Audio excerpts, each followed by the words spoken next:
Hi, hello friends, welcome to Secret of Health and Beauty. இன்னைக்கு நம்ம சேனல்ல என்ன வீடியோ பார்க்க போறோம் அப்படி சொல்லி பாத்தீங்கன்னா உங்க முடியை இடுப்புக்கு கீழே வளர வைக்கிறதுக்கும் புது முடிகளை நிறைய வளர வைக்கிறதுக்கும் முடி கொட்றதை நிறுத்தி முடி வளர்ச்சியை தரையில இழுபடக்கூடிய அளவுக்கு நீட்டமா வளர வைக்கிறதுக்கும் அடர்த்தி கைக்குள்ள அடங்காம இருக்கிற தன்மையில வளர்றதுக்கும் ஒரு அற்புதமான ஹேர் பேக் தான் ஃப்ரெண்ட்ஸ் ப்ரிப்பேர் பண்ணியிருக்கோம். இந்த ஹேர் பேக்கை நீங்க வீக்லி ட்வைஸ் போட்டால் போதும்.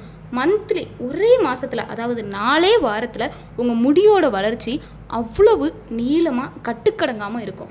ஓகே ஃப்ரெண்ட்ஸ், இப்போ இந்த ரெமடியை எப்படி ப்ரிப்பேர் பண்ணுறது அப்படிங்கிறத நம்ம வீடியோக்குள்ளே போய் பார்க்கலாம். வீடியோக்குள்ளே போகிறதுக்கு முன்னாடி நீங்கள் நம்மளோட சேனலை ஃபஸ்ட் டைம் பார்க்குறதா இருந்தால் வீடியோக்கு கீழே இருக்கிற சப்ஸ்கிரைப் பட்டன் டச் பண்ணி சப்ஸ்கிரைப் பண்ணுங்கள். ஓகே ஃப்ரெண்ட்ஸ், ரெமடி ப்ரிப்பேர் பண்ணுறதுக்கு நான் ஃபஸ்ட்டு என்ன எடுத்திருக்கேன்னு சொல்லி பார்த்தீங்கன்னா ஊற வச்ச வெந்தயம். இந்த வெந்தயத்தை நான் முதல் நாள் நைட்டே ஊற வச்சுட்டேன். நல்லா வெந்தயத்தோட சைஸ் பாருங்கள், பெருசாக இருக்குது. நீரோட கலரும் மாறி இருக்குது. நீங்களும் இந்த மாதிரி ஊற வச்சு எடுத்துக்கோங்க. வெந்தயத்தில் முடிக்கு நிறைய பயன்கள் இருக்குது. அதாவது உங்களுக்கு இந்த பூச்சி வெட்டு முடிகள் இருக்கும் பார்த்தீங்களா, அதை சரி செய்கிறதுக்கு, முடியோட வேர் கால்கள் வரைக்கும் போய் முடியோட வளர்ச்சியை தூண்டுறதுக்கு இந்த மாதிரி நிறைய விதத்தில் வெந்தயம் நமக்கு பயன்படும். அடுத்து நான் என்ன எடுத்திருக்கேன்னு சொல்லி பார்த்தீங்கன்னா ஃப்ரெஷ்ஷான முருங்கைக்கீரையில் விட்டமின் A, B, C இதெல்லாம் இருக்குது. இது இருக்கிறதன் மூலமாக உங்கள் மயிர் கால்கள் ரொம்ப ஸ்ட்ராங்காக இருக்கும். ஒமேகா 3 இருக்கிறதுனால உங்கள் முடியை எப்போவுமே ஈரப்பதத்தோடு வச்சுக்கும். அதாவது சில பேர் முடியெல்லாம் பார்த்தீங்கன்னு வச்சுக்கோங்களேன், அடங்கவே அடங்காது. அங்கங்கே தூக்கிக்கிட்டு ஈரப்பதம் இல்லாமல் நல்லா எப்படி சொல்கிறது, காஞ்சு போயிருக்கும், வறட்சியாக இருக்கும். அந்த வறட்சி தன்மையை நீக்கிறதுக்கு இந்த முருங்கைக்கீரை ரொம்பவே பயன்படும். அப்புறம் அந்த பொடுகு தொல்லைனாலையும் நிறைய பேருக்கு முடி கொட்டும். அந்த பொடுகு தொல்லையிலேருந்து விடுபடுறதுக்கும் இந்த முருங்கையில பயன்படும்.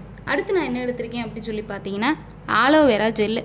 உங்களுக்கு ஃப்ரெஷ்ஷான ஆலோவேரா கிடச்சிச்சு அப்படின்னா அதை நீங்கள் எடுத்துக்கோங்க. நான் கிடைக்காத பட்சத்துக்கு இந்த மாதிரி கடையில் வாங்கி எடுத்து வச்சுருக்கேன். இந்த 3 பொருட்களை வச்சு நீங்கள் அந்த ரெமெடி ப்ரிப்பேர் பண்ணி யூஸ் பண்ணிட்டு வரதன் மூலமாக உங்கள் முடி நல்லா சாஃப்டாக, சைனிங்காக, சூப்பராக, ஸ்மூத்தாக, நீளமாக, அடர்த்தியாக வளரும். ஓகே ஃப்ரெண்ட்ஸ், இப்போ இந்த ரெமெடி எப்படி ப்ரிப்பேர் பண்ணுறது அப்படின்னு சொல்லி நம்ம பார்க்கலாம். ஓகே ஃப்ரெண்ட்ஸ், ரெமெடி ப்ரிப்பேர் பண்ணுறதுக்கு இப்போ ஃபஸ்ட்டு என்ன ஆட் பண்ணுறேன் அப்படின்னு சொல்லி பார்த்தீங்கன்னா, நம்ம ஊற வச்ச வெந்தயம் எடுத்துருந்தோம் இல்லையா, இந்த ஊற வச்ச வெந்தயத்தை அப்படியே தண்ணியோடையே ஆட் பண்ணிக்கோங்க. இந்த தண்ணியை நீங்கள் தொட்டு பார்த்தாலே அவ்வளோ ஒரு குளிர்ச்சி தன்மையாக இருக்கும். உங்கள் உடல் சூட்டுனாலேயும் சில பேருக்கு என்ன செய்யும்னா முடி கொட்டும். அந்த உடல் சூட்டை கம்மி பண்ணி முடி வளர்ச்சி அதிகரிக்கிறதுக்கு இந்த வெந்தயம் நம்ம எடுத்திருக்கோம். அடுத்து என்ன ஆட் பண்ணுறோம் அப்படின்னு சொல்லி பார்த்தீங்கன்னா ஆலோவேரா ஜெல்லில் சும்மா 1 ஸ்பூன் எடுத்திருக்கேன். இப்போ நீங்கள் ஃப்ரெஷ்ஷாக கிடைக்கிற ஆலோவேரா ஜெல் அப்படின்னு சொல்லி பார்த்தீங்கன்னா அதில் நல்லா ஒரு 7 டைம் வாஷ் பண்ணிவிட்டு அப்படியே அந்த மேலே இருக்கிற தொலியை சீவாமல் அப்படியே கூட நீங்கள் அப்படியே போட்டு கூட அரைச்சிக்கலாம். அடுத்து இது கூட நான் என்ன ஆட் பண்ணுறேன் அப்படின்னு சொல்லி பார்த்தீங்கன்னா நம்ம எடுத்து வச்சுருந்த முருங்கைக்கீரையை அப்படியே இப்படி உருவி ஆட் பண்ணிக்கலாம்.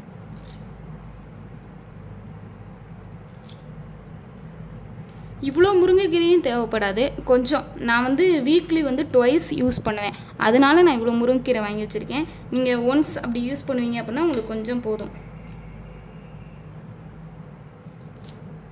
இந்த முருங்கைக்கீரை உங்களுக்கு காஞ்சிருந்தாலும் பரவாயில்ல, காய வச்ச முருங்கைக்கீரையை நீங்கள் போட்டு அடித்து எடுத்துக்கலாம். ஓகே ஃப்ரெண்ட்ஸ், இப்போ நான் முருங்கையில் என்ன செஞ்சுட்டேன்னா பிச்சு போட்டேன். இது பார்த்தீங்கன்னா சும்மா ஒரு கையளவுக்கு இருக்கும். இப்போ நீங்கள் உங்கள் ஹேர் லென்த்தை பொறுத்து எடுத்துக்கோங்க. என்னோடய ஹேர் என்னோட இடுப்பு வரைக்கும் இருக்குன்னு வச்சுக்கோங்க. அந்த அளவுக்கு நான் இவ்வளோ ஒரு கைப்பிடி அளவு எடுத்திருக்கேன். வெந்தயம் எத்தனை ஸ்பூன் ஊற போட்டேன் அப்படின்னு சொல்லி பார்த்தீங்கன்னா 2 ஸ்பூன் வெந்தயம் ஊற போட்டிருந்தேன். ஆலோவேரா ஜெல்லு ஒரே 1 ஸ்பூன், அவ்வளோதான் ஃப்ரெண்ட்ஸ். இதை போய் நான் நல்லா மையாக அடித்து எடுத்துகிட்டு வரேன். ஓகே ஃப்ரெண்ட்ஸ், இப்போ நான் மையாக அரைச்சி எடுத்துட்டேன். எந்த அளவுக்கு மையாக அடிச்சிருக்கேன்னு பாருங்கள். இந்தளவுக்கு மையை அடித்து எடுத்துக்கோங்க. இது அப்படியே உங்கள் ஹேரில் நல்லா வேர்க்கால்களில் இருந்து படுற அளவுக்கு நல்லா அப்ளை பண்ணிக்கோங்க. அப்ளை பண்ணி ஒரு 20 மினிட்ஸ் ஊற விட்டால் போதும். ஏன்னா வெந்தயம் சேர்த்துருக்கோம், குளிர்ச்சி சில பேருக்கு என்ன செய்யாது, சேராது. அதனால் ஒரு 20 நிமிஷம் ஊற விட்டால் போதும் ஃப்ரெண்ட்ஸ். 20 நிமிஷத்துக்கு அப்புறம் நீங்கள் ஹேர் வாஷ் பண்ணிக்கலாம். இப்படியே நீங்கள் வீக்லி ட்வைஸ் பண்ணிட்டு வர்றதன் மூலமாக உங்கள் முடி கொஞ்ச நாள்லேயே கொட்டுறதெல்லாம் நின்று, அதாவது 1 மாதத்துலேயே கொட்டுறதெல்லாம் நின்று புது முடிகள் என்ன செய்யும்னா வளர ஆரம்பிக்கும். இருக்கிற முடி தரையை தொடுற அளவுக்கு வளரும், இடுப்புக்கு கீழே வளரும். கண்டிப்பாக ஃப்ரெண்ட்ஸ் இந்த ரெமடியை ப்ரிப்பேர் பண்ணி பாருங்கள். ஓகே ஃப்ரெண்ட்ஸ், சில பேருக்கு வந்து இந்த மாதிரி பேக்கை அப்ளை பண்ணுறது வந்து பிடிக்காது. அவங்க என்ன செய்யலாம் அப்படி சொல்லி பார்த்தீங்கன்னா, இதை வந்து இன்னும் தண்ணி ஊற்றி நல்லா வாட்டரியாக அடிச்சுக்கோங்க. தண்ணி ஊற்றி அடிச்சுட்டு ஒரு துணியில் வந்து அதை ஊற்றி நல்லா ஃபில்ட்ரு பண்ணிக்கோங்க. ஃபில்ட்ரு பண்ணிவிட்டு அந்த தண்ணியை மட்டும் தேய்க்கலாம். அந்த மாதிரியும் நீங்கள் இதை யூஸ் பண்ணலாம். ஓகே ஃப்ரெண்ட்ஸ், இந்த வீடியோ உங்களுக்கு பிடிச்சிருந்தா லைக் பண்ணுங்கள். அப்புறம் இந்த வீடியோவை உங்கள் நண்பர்களுக்கு ஷேர் பண்ணி எங்களோட சேனலுக்கு மேலும் ஆதரவு கொடுங்க. நன்றி.